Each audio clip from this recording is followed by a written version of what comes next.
முகம் நல்லா இருக்குன்னா சந்தோஷம். அதுவும் மகாவிஷ்ணு சொல்லிட்டான்னா கேட்கவே வேண்டாம். சரீரத்தை கொடுத்துட்டா அந்த சரீர குண்டத்தை மேலே யாகம் ஓம குண்டத்தை வச்சு மகா யாகம் நடக்கிறது. அந்த யாகத்தினுடைய தவிப்பு கயாசுனால தாங்க முடியாது. அந்த பதைக்கிறது. அப்போ உடம்பு அந்த ஹீட்டில் அவனுடைய உடம்பு அசைய ஆரம்பிக்கிறது. அசைய ஆரம்பித்தாலும் அவனுக்கு இன்னொரு ஆசை, இந்த மகா யாகத்தை நாமளும் பார்க்குறோமே, நம்ம படுத்துட்டு நம்ம தெரியும் மேலே நடக்கிற யாகத்தை பார்க்கணுமே எட்டி எட்டி பார்க்குறான்.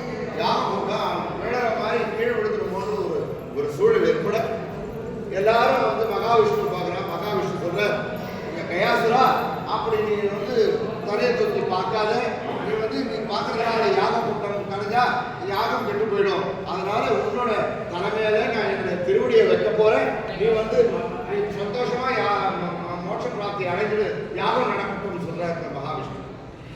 உடனே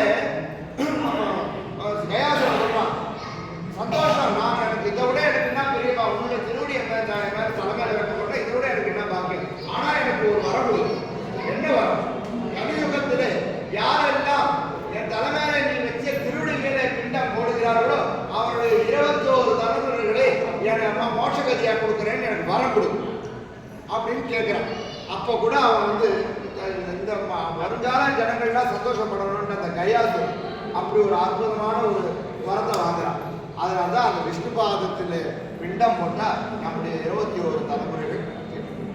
நாம தவசம் பண்றச்சே 3 பேர் சொல்றோம். அப்பா வழியில 3 பேர், அம்மா வழியில 3 பேர் சொல்றோம். என்ன 21ன்னா நம்ம தாத்தா முப்பாட்டன் இருக்கா.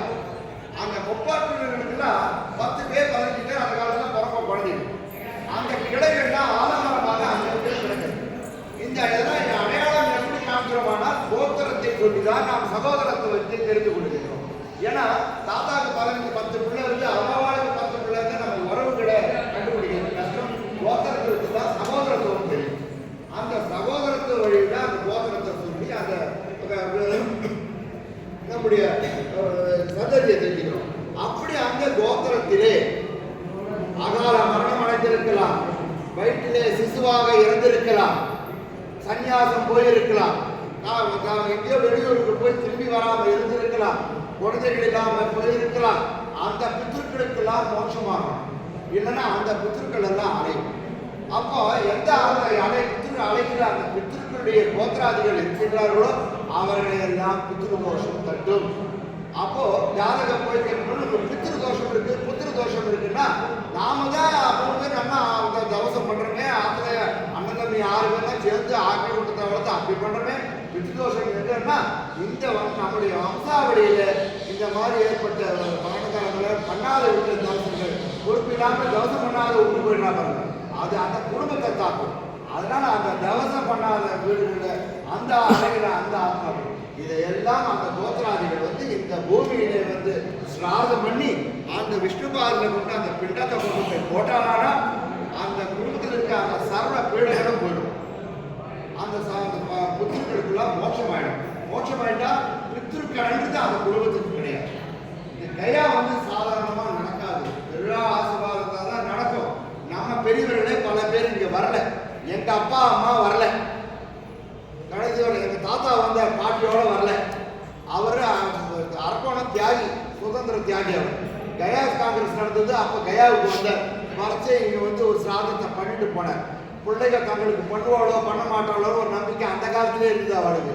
தனக்கு தானே பிண்டமும் போட்டார். ஆனா அந்த மாதிரி பிண்டம் போடக்கூடாது. காரணம் என்ன? அந்த காலத்திலே மரணம் வாழ்ந்து இயற்கையா வராது, அவளா தேடி போகலாம். அப்படி தேடி போறவா என்ன பண்ணுவா, இந்த கஷேத்திரம் வந்து தங்களுக்கு தானே பிண்டத்தை போட்டுட்டு அப்படியே வானப்பிரஸ்தம் போயிடுவாங்க. காட்டிலே போய் அப்படியே அக்னி வழியாகவும் ஜல வழியாகவும் தன்னுடைய ஆத்மாவை போட்டு மோட்சத்துக்கு போறது அந்த கால வழக்கம். அந்த வடனால அந்த ஆத்மாவானது பிண்டம் போட்டா ஆத்மாவும் சரீரம் பிரிஞ்சதா இருக்கும்.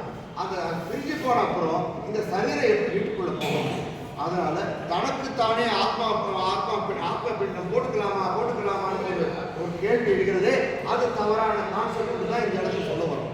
அதனால அவாவாட்டு செய்ய வேண்டிய கர்மாவை நீங்க அவாவாட்டு செய்து உங்க பெரியவா வரைக்கும் உங்க கையில சக்தி கொடுத்துருக்காங்க. வெளியே வந்தாங்க, உங்களுக்கு சக்தியை கொடுத்துருக்கான். நீங்க மோட்சத்துக்கு அனுப்பிடுங்க. உங்க பசங்க இதை பார்த்துட்டு இருக்கா, அவ உங்களுக்கான மோட்சத்துக்கான வழியை கொடுப்பா.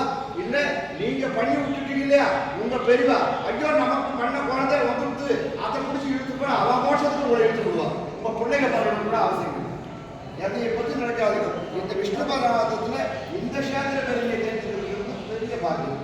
அதனால் ரொம்ப ஹாப்பியாக நாளைக்கு கர்மா பண்ணுங்கோ. இன்னொரு வாட்டி இந்த விஷ்ணு பாதம் திருப்பி வரணும் வந்தால் அவசியம் 3வது வாட்டி 4வது வாட்டி வந்தாலும் எனக்கு ஆயிடுச்சு. அதனால் இந்த பிராப்தம் வந்து நம்ம பெருமாள் கொடுத்துருக்கோம். நாளைக்கு சிராதம் பண்ணுற போது அப்பா ஆம்பளை பண்ணி சாதனம் பண்ணுங்கோ. பித்திருக்கள் எல்லாம் சூட்சமாக தெரியாது. பிராமண ரூபத்தில் வந்து வருவா.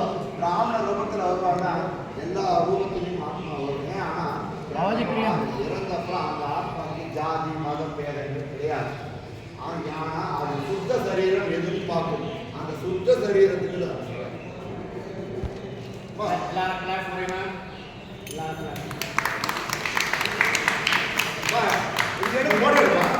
இல்லை வீடியோ